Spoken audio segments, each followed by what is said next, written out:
Machini ya Ramogi weche manyien na makagi kacha kokale Ramogi TV weche manyien mabende wakelo ni saa 10 mar odhiambo dakika 15 mag weche mosetimore gwenge mopogore opogore pacho ka Ramogi ber koda chakruok nyaka giko.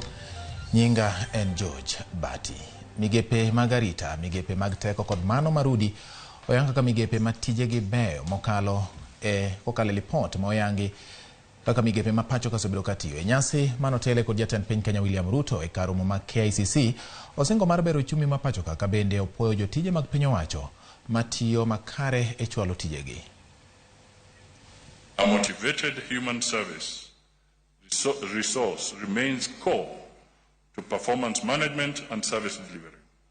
In order to promote productivity, innovation, and creativity in public service, youth and personnel living with disabilities require to be motivated. My office is developing a framework for an under 35 Employee of the Year annual award. Public service is good for the economy of this country. A motivated and vibrant public service is good for the country.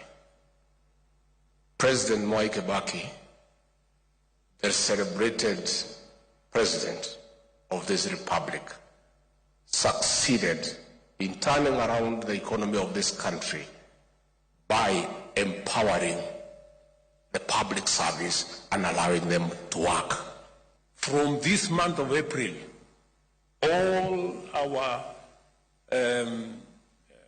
fuel marketers and all the people in that space, they will be able to buy our products, fuel products, in Kenya shillings. And it will remove pressure on our dollars. In fact, in the next 1 month or so, you will see dollars coming down, the exchange rate coming down in a very phenomenal way. In fact, in my estimation, in the next couple of months, the dollars will come, the exchange rate will come below 120 shillings. Maybe 115, you never know. Wadhi nyime nyako Ramogi. Kweth jood bura mag Kenya Kwanza bang' bedo kod romo mar jokanyo mag jood bura gikone to walo listi mar ji madhi bedo kanyakla mar twak maideno ni bipartisan. Kenya Kwanza oyiero seneta ma Kakamega Dr. Boni Halwale, jaod bura ma Eldas Aden Kenan, jaod bura ma Tharaka George Murugara, seneta Mogwel AC Ekenyuri, jaod bura ma Kibwezi East Mwengi Mutuse, jaod bura ma Taita Taveta Lydia Haika kod seneta ma Bomet Hilary Sigei. Ginyonore ni twak margi biro mana luwore kod kaka gisewinjore maonge mbalo wang' ne dwach kweth mar Azimio la Umoja One Kenya.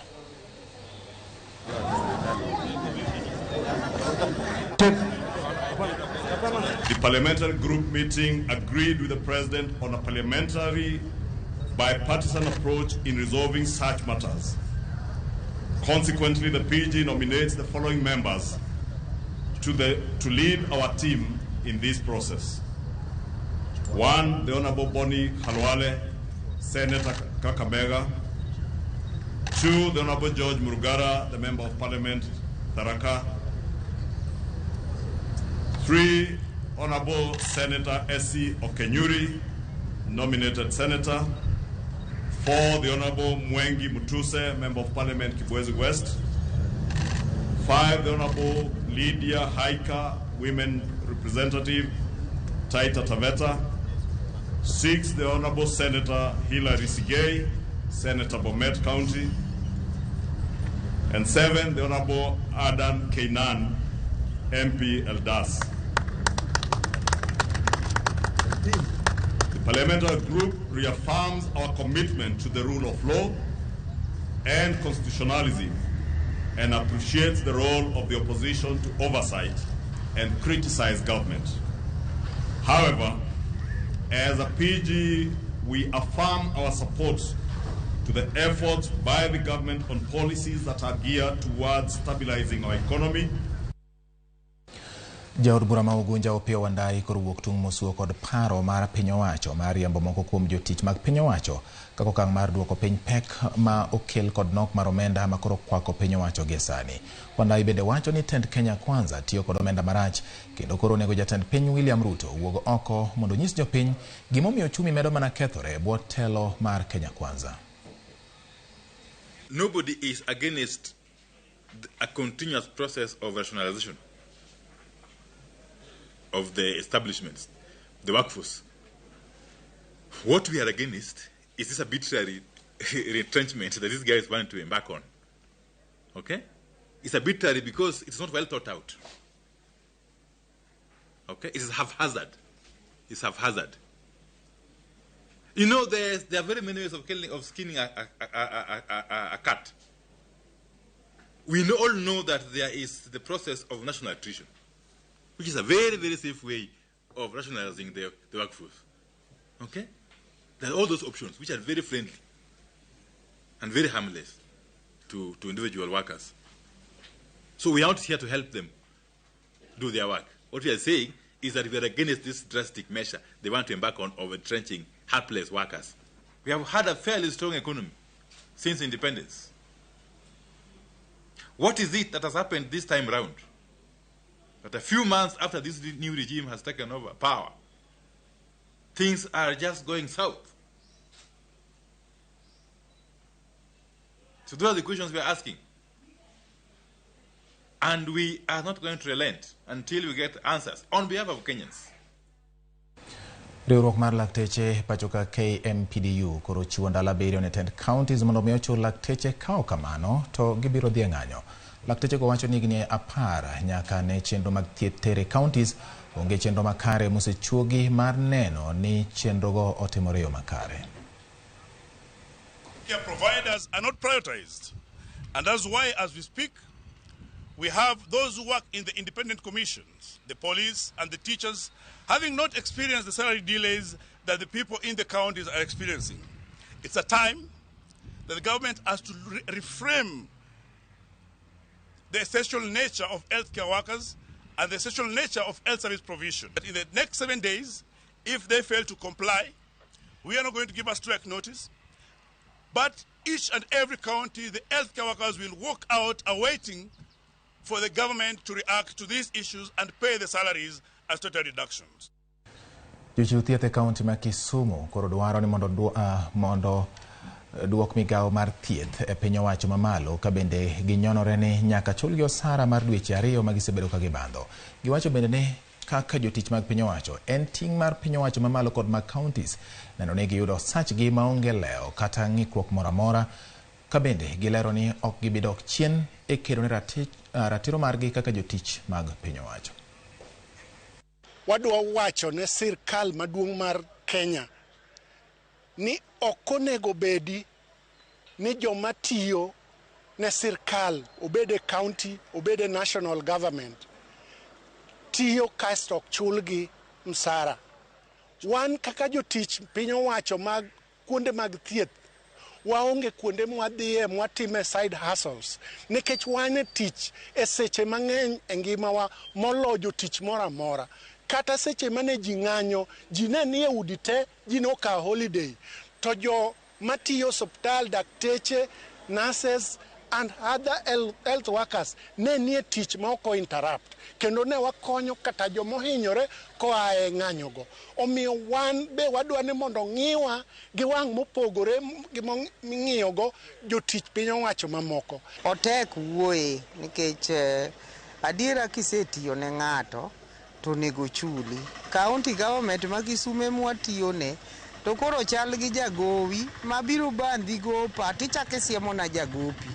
Koro mano to konya nang'o nikech onego beni kabiro to ka jagopi ni ok ochuli tidhi manyo kamachielo tichula to bedo maber tadhi mbele gi tich. Lakini kama koro wantie ni otek. Sani ka wapenjo ni ene msachwa to the explanation ma wayudo ni national government poko oro pesa to the counties.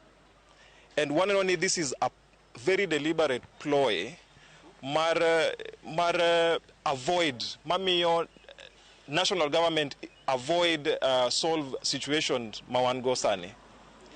Emomi awacho ni kaber onego duoki healthcare workers a national government so that the national government is directly answerable to some of these problems. Gavana mar kaunti ma Kisii Simbarati ochungo tij jotije ariyo matiyo e od kano ringre jomotho ma Kisii Referral kaluwore gi jwang'o tijgi kod alwora marach mar odno. Arati mane rango chal mar kar kano ringre no owacho ni jotije ariyogo pok oketo maino makare mar keto ler momiyo tich ok osebedo makare. Arati bende olando chiwo $2 million mar chiero kar kano ringre machon mar duoko chien dhungruok mag ringre ma ikano kanyo manyaka sani gin 220 kopogore kod 72 mowinjo bed ni bedo kanyo. Gie sani apisa motelo ne kar kano ringre ma Nyamache madhi telo ne kar kano ringre ma Kisii Referral.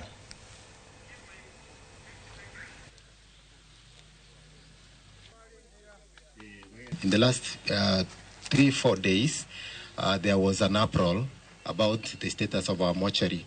Our intelligence that we have been doing since that time has pointed towards what I would call sabotage that was intentional to try and show our governor to be inefficient. What I've done, the 2 people who have been in charge of the mortuary, I've sent them away today. Because these people, again, they were being given money to clean the bodies. It's only corruption. You can imagine even they are getting money for the deaths here. And these people, nadhani wakati wao ilikuwa imefika. Japuonjre machielo e sikund sekondar ma Nyiri ma Mukumo witonge mane koyudo thieth e osiptal ma Kakamega. Diana Munyasia ma jahigni 18 kendo jaklas 12 wachore ni ne oringodo e kar thiedhno ka chal mare ok ber kane owito ngimane okinyi ma kawuono.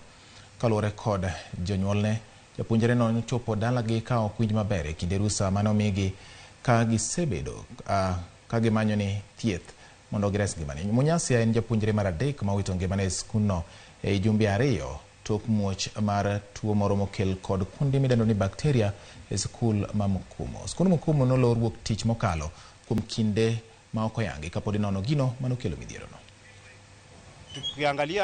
Tukiongea na Diana alikula chakula lakini tena alitapika kama ningali niko hospitalini.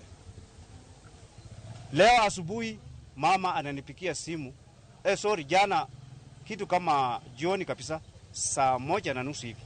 Mama kaniambia tunapeleka Diana ICU. Karibu nianguke. Punde sipunde nikaambiwa Diana hakuna. Sina kazi. Naamuka mapema na lala kama saa imeenda. Ili nilipia Diana yangu school fees. Diana alikuwa anaenda kumalizia. Mimi nimeona uchungu kwa kupoteza Diana na alikuwa anaenda kumalizia. Na hata kuuliza Mukumo, mimi sina deni huko. Hata Diana vile alikuwa ameenda, nilikuwa nimeclear school fees yake nikingojelea tu tamu yenye inakuja nimalizie, sina deni yoyote. Right now as we are talking, there are several girls in the ordinary wards and there are several others in the ICU. But what is most painful is that a referral hospital of Kakamega County can lack a plastic bag. It has to be bought from a kiosk outside. A referral hospital is taking samples and sending patients to small laboratories in Kakamega town. What is this that the county cannot afford? Even as you're talking now, here at the mortuary, samples are being taken to Kemri, Kisumu. What we are saying, the governor must wake up.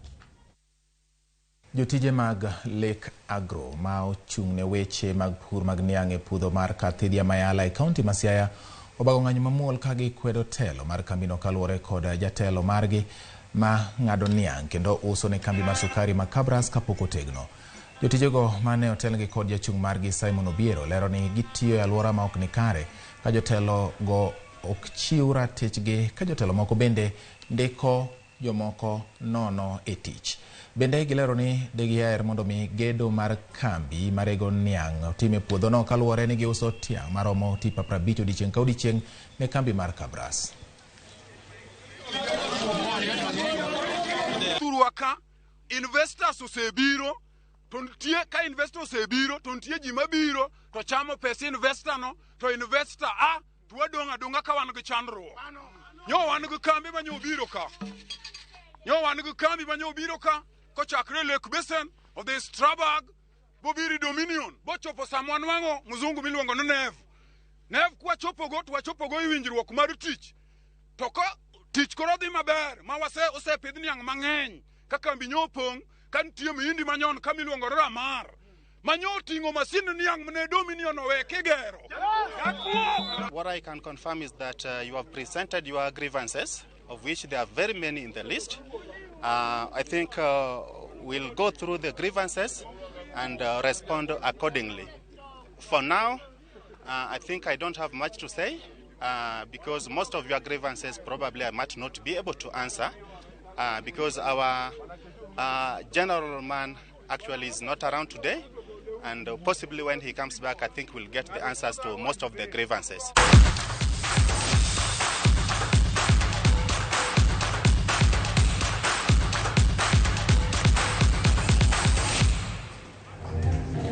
Jotugo mane kod lony mamalo mogik motesi ni Grand Master nonyiso kitugo mamalo e tuke mag chess kata doko ni piem nobedo mapek. Grand Master Timur Gareyev nobedo jalony bang' yudo points 8.5 mane omiye mich mar siling $1,000,000. Jatugo machielo mabende lony mare nitiere malo kendo wuok e piny mar Azerbaijan Altaj Safarjli notieko e thuolo mar 2 gi points 8. Jatugo Samant Aditi ma en jahigni 17 kendo wuok e piny mar Amerika notieko e thuolo mar 3 gi points 7.5 ka jaloch higa mokalo Hanold Wanyama mawuok e piny mar Uganda notieko e thuolo mar 5. E kidieny mar wakeini jatugo Josephine Hinman ma notieko e thuolo mar okwongo gi points 9 ka jaloch higa mar 2018 Joyce Ndirangu notieko e thuolo mar 5.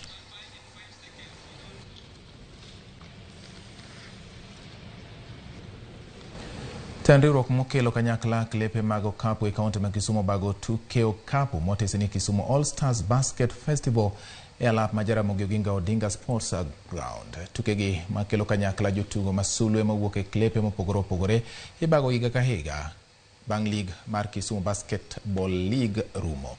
Timbe bende mawuok e counties Amokio kod Kisumu kamoting'o kaka Mega, Homa Bay kaachiel kod Siaya bende yuoroe. Kwayo koro gichwalo ne tend kaunti ma Kisumu mondo mi olos negi pewe ka nok mar pewe thiro dongruok mag tukego. Iga ka iga bang' rumo mar season mar Kisumu Classic Basketball League. Koro maen kosetiek season tiyiero players mabeyo kuom teams mosebedo ka tuge season. And then gine makoro gituge All Star. Tugo mar All Star osebedo experience maber ahinya kendo warwako ji Kisumu ka wamor ahinya kwa neno ka ji mang'eny obiro Kisumu kawuono.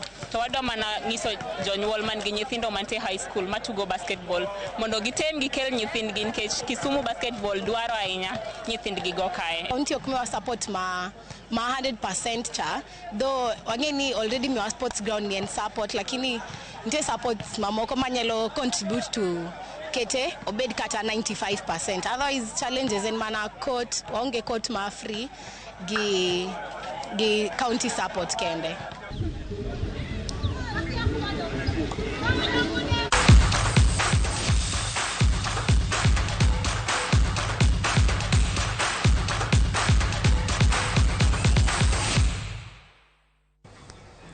Pero kamano nyakora mogi kuom keto Ramogi TV giko mar weche manyien mag kage kacha odhiambo ni weche mathoth pod wamedo loso ni kendo koromo saa 1 weche manyien mag duol odhiambo ma kawuono iboyodo gi achiel kachiel. Saa 3 bende weche manyien mag uimore mana Ramogi TV mondo ibed gi ng'eyo mathoth ahinya. Gi sani to koro dani mondo mi an bende koro agolo walo mar chamo rege mondo ami DJ Vic gi Kondo mondo en bedo kithni godo nikech odhiambo ma kawuono to nyisa ni nitie kaka dwa bedo mopogore matin. DJ Vic osendesore koso dwa bedo mondisore? Eka dwa bedo mondisore but. Okay. Kapok wadhi kanyo yena mondo ami mos mowuok kuom jo Homa Bay County. Ne giwacho ni wuoth nodhi maber sana to gipenjo ni jaduong' but ni kanya. Nitie nyadendi moro mane dwa juso kodi kanyo lakini mana teno ikidi. Kawuono ni en rege wake. Thothne ka ji wuotho ga nye ji dhi e pinde ma oko sana. Ang'eni oganda makaluo kadwa ng'eyo ni to be art kata talanta be chudo oko kacha. Omiyo kawuono wantie kod DJ moa e piny mar UK en wuod Kenya ka lakini kone mano dhi odake otiyo kono otimo tij DJ kono wadona puonjre mathoth wadona puonje mafans mag Ramogi TV ni ng'ato nyalo timo nang'o mondo embe oyude mich mora moyudo owuok e pinje maoko.